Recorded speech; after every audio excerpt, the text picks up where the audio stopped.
Around Dodge City and in the territory on West, there's just one way to handle the killers and the spoilers, and that's with a U.S. Marshal and the smell of Gunsmoke.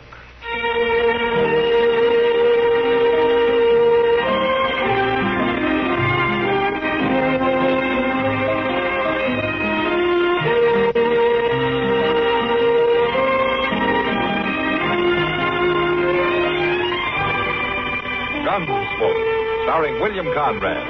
The story of the violence that moved west with young America. And the story of a man who moved with it. I'm that man. Matt Dillon, United States Marshal. The first man they look for and the last they want to meet.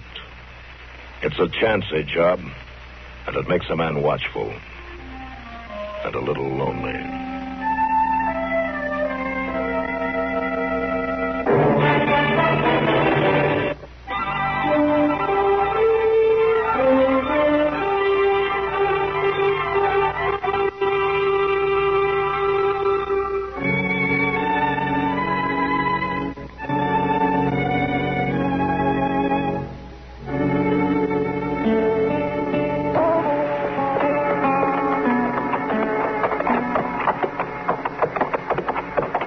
Nice morning, ain't it, Mr. Dillon? Uh-huh. For this time of year, you just couldn't ask for no better weather. By golly, even the horses like it. I think they're more interested in that water trough than they are in the weather, Chester. Oh, there's old Buffalo Mary filling her wash bucket. I sure hope she ain't stirred up all the sludge off the bottom. Sludge doesn't bother the horses. Well, it does me. It's warm enough this morning, I figured I might wash up a little. You know, you've been saying that every morning for 2 weeks until you find out how cold the water is. I know, but I got my courage up better today. Yeah, sure. Morning, Mary. Morning, Miss Mary. Marshal, Mr. Proudfoot, I didn't hear you at all. Reckon my faculties are starting to go. No, you were just too busy, that's all. Doggone if that water ain't still pretty cold. I figured it would be. How's the world been treating you, Mary? I reckon I don't see much of the world, Marshal, except in this dirty clothes. Yeah, I get the same feeling sometimes. Are you keeping busy, are you? Well, to tell you the truth, Marshal, if the day was 2 hours longer, I'd still be short of time. Oh, is that so? And if it ain't washing and ironing, it's packing water for the tubs. Cutting firewood to heat 'em. Oh, it's so tired for a night. Sometimes I could just drop right in my tracks. Yeah, I know what you mean. I've been aiming to come by the jail and get them shirts of yours for the past 2 days. Now, I'll do it right now, Marshal. I'll leave my buckets here. No, Mary. Chester can drop them off this afternoon sometime. Well, it would be kind of a help. If it ain't too much trouble. No, it ain't no trouble at all, Miss Mary. That's mighty kind of you, Mr. Proudfoot. Oh, I'm glad to do it. Truth is, I'm a little put out today. Piece of bad luck, as you might say. And, well, I'm much obliged to you. It's as good as done, ma'am. What kind of bad luck, Mary? Oh, nothing at all, Marshal. I wouldn't even bother your mind with it. Has that bruise on your jaw and that black eye got anything to do with it? I'd rather you just forget I said anything, Marshal. What happened, Mary? He said he'd come back and do for me if I was to tell. Well, for the land's Who sake. said he'd come back and do for you? It is Reb Sutter. Well, that no-count bully's been in more meanness than you can shake a stick at. Why did he do it, Mary? What reason did he have? It was my savings, Marshal. Oh, my gracious. I had them buried in my cabin, and I wouldn't tell him where. But he made me tell him before he was through. It took me 2 years, $48. Ever since I got. I declare he ought to be hung. Oh, I weren't going to say nothing, Marshal. Even if he hadn't threatened me. I wasn't aiming to put you to no bother. It's not me who's going to be bothered, Mary. Oh, it ain't like it was something big and important. It's big. It's important. And by the time I get through with him, Reb Sutter's going to realize it.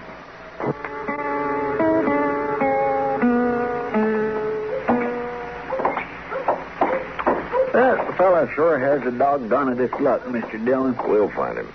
When I think of him taking old Buffalo Mary, saving as hard as she works, my blood just starts to froth up. Ma? What? Miss Kitty?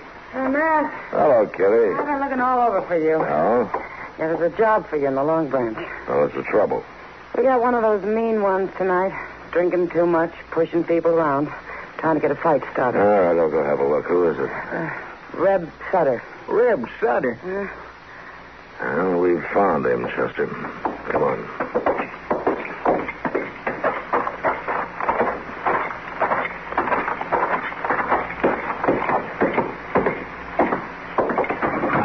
Ellis, that's what's the matter with you. That's him, all right. I just stood up here and told you all I can whip any man in this room.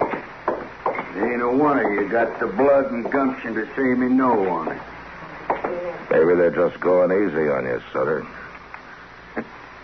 Well, now, if it ain't the marshal, some lily liver come after you, I reckon. Matter of fact, I came after you.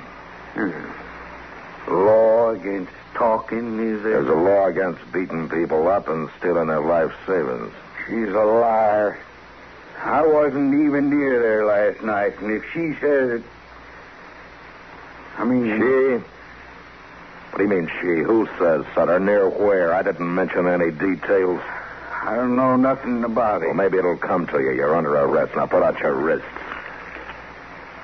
I reckon I could put handcuffs on a man, too, if I was wearing a gun and he wasn't. You've always played it safe that way, haven't you, Sutter? Never wearing a gun. If you had somebody that killed you a long time ago. Ain't nobody got much taste for going at it my way, though, I notice. Well, maybe it's time somebody didn't. I offered, Marshal. Nobody took. That's so.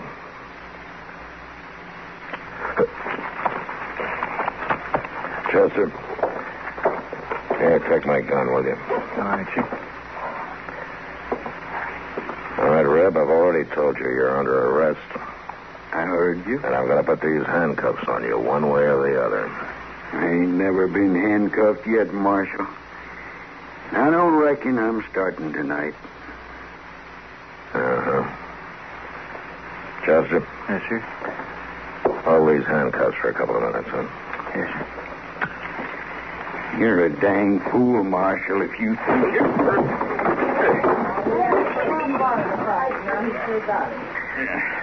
Why, you... I'm going to kill you for that. Maybe.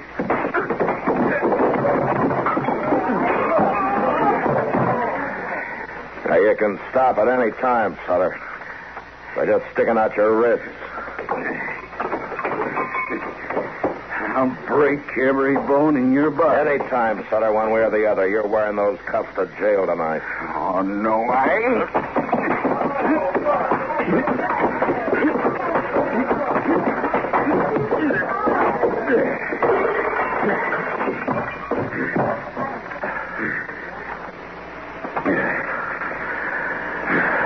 Chester, give me the handcuffs.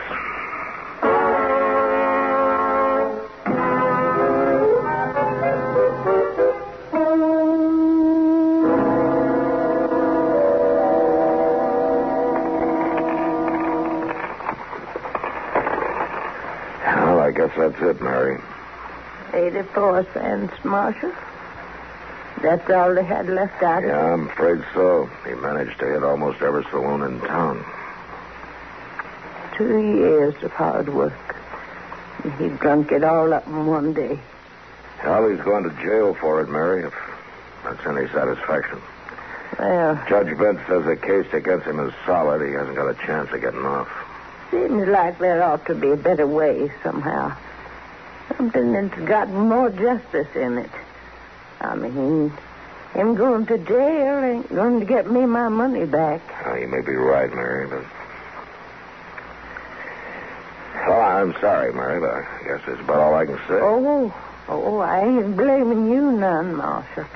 I'm mighty obliged and grateful to you for letting more important things stand by while you took time to help a nobody like me. Now, Mary, don't... Oh, I mean it, Marshal. It was mighty good of you. And you too, Mr. Proudfoot.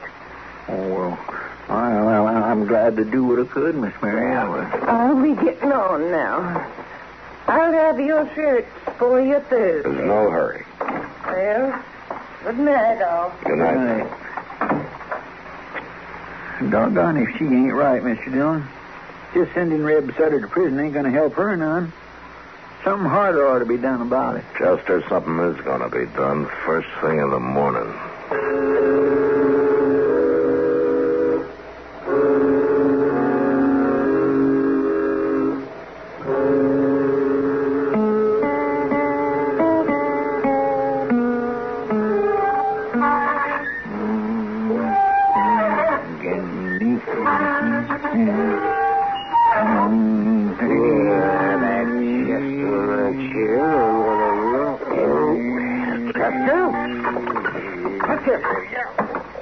What is the matter with you, Doc? Oh, honest, if you squeak that confounded chair one more time, so help me, I'm just... You mean like this? Got up a blast? Oh, darn you, Chester. You mean a little noise like that will never get you all pecky? A little noise like that's enough for me to cut your throat if you keep it up. Oh, man, you got bad nerves, Doc. Old Chief Thunderbolt makes up a kind of a tonic. They say it's supposed to cure that. Oh, Chief Thunderbolt doesn't know no more about medicine than you. Bad nerves and a tonic. Lots of people gets it from him and takes it regular. And a lot of people are fools, too. I don't know. They claim it does them good. Oh, Chester, my nerves are all right, and that tonic of Thunderbolts is 60% hogwash and 60% rot gut whiskey. Well, now, look here, you can't have no 120% or nothing. I can have 100,000% if I want to. That's a bunch of Chester. Well, I'm just shifting my weight, Doc. Then don't shift it. Leave it where it is. Folks who takes that tonic regular don't stir up no big ruckus just because somebody happens to lean back in their chair once in a while. Folks who take that tonic are dead from the neck up before they take it and from the neck down after. Oh, how are you, Doc? Anything out of the ordinary, Chester? No, sir. Not a thing, Mr. Dillon. Except I was beginning to figure you was going to spend the whole day over there at Judge Bent. What are you up to now, man? Just playing fast and loose with the law, are you? No, not according to the way the judge sees it. Chester, go get Reb Sutter out of his cell, will you? Yes, sir. Oh, Chester. Boy, Doc, a man can't get out of a chair without squeaking at some, can he? I swear I never sees it. It's all done to do over a picky in his little old noise. Oh, that boy. Thunderbolt tonic. Bad nerves. Oh. You, kind of on the prod today? I am not on the prod. You know, sometimes a person's blood gets thick during the wintertime, and come spring, he needs a good tonic. Matt, Yeah. I'm getting up out of this chair, Matt. I'm going to walk slowly and carefully to the door. I'm not going to lose my temper. I'm going to keep my voice down. I'm going to open the door, step outside, and say goodbye. Goodbye, Doc. Well, did the doctor leave? Yeah, he just left, Chester. Oh, come on in, Sutter. I want to talk to you. Yes, sir. Whatever you say, Marshal. Reb, you've had 2 days in the jail cell to think it over. You probably realize how things stand against you, don't you? It ain't good, I reckon. Now, if you go to trial, you're going to be convicted. There's no doubt about it. I kind of figured that, Marshal. The least sentence you'll get off with is 2 years, and it may run to, 5 to 7. Unless we can work something out. What do you mean? A sentence to the penitentiary will satisfy the law, but it won't help Buffalo Mary very much. Now, you stole $48 from her, and you spent it. Well, can't pay it back to her, Marshal. I ain't got 1 red cent to my name. I know that. But you have got a good, strong back, though. What's that got to do with it? Judge Bent can postpone your trial and leave you in my custody for the time being. What are you saying, Marshal? Now, if you agree, we can work it out this way. First thing every morning, you'll pack enough water over to Mary's place to run her for the day. And then you'll spend the rest of the day cutting firewood and stacking it behind her cabin. Now, you'll sleep in your cell and you'll be fed at the jail table. How does it sound to you? How long did I have to do it, Marshal? Well, let's say until everybody agrees that you've done enough. What happens then? If you stick to it and play square, the case will be dismissed. Yeah, but now, Mr. Dillon, if you turn him out to pack water and carry wood, he'll run off. I don't think he will, Chester. You're right, Marshal. I ain't gonna run away. You see, I've been doing a lot of thinking these last 2 days. It ain't nice to know the only reason people know your name is because you beat up an old woman. There's other things, too, Marshal. I don't have to tell you that. Oh, what do you say? Where's the woodpile?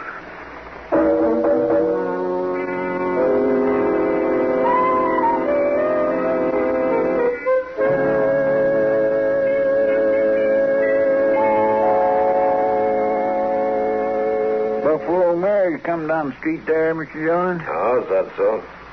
Coming here, it looks like. Well, I haven't got anything for her. I thought she was supposed to pick up those shirts tomorrow. She might have forgot what day it is. Oh, good morning, Mary. Come on in. I ain't upset nothing important, am I? No, of course not. Nothing but a morning cup of coffee. Would you like to have one with us? Oh, well, much obliged, Marshal, but I done had mine. How things going, Mary? Is Reb keeping at it steady? Well, that's what I come to see you about.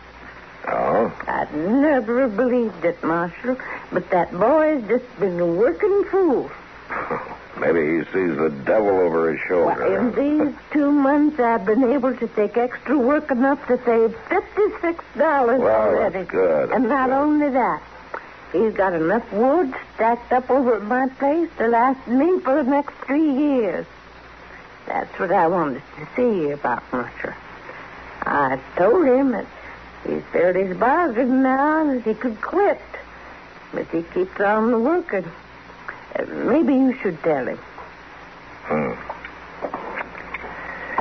You know, there's a funny thing about justice, Mary. Sometimes it's all bound up with a person's conscience. I guess I don't quite understand, Marshal. Well, I think in this case that Reb has to feel that he's paid his debt not only to you, but to a lot of other people, too. So let's let things go on for a while, huh? Let's just wait till Reb comes to us and says he's ready to quit.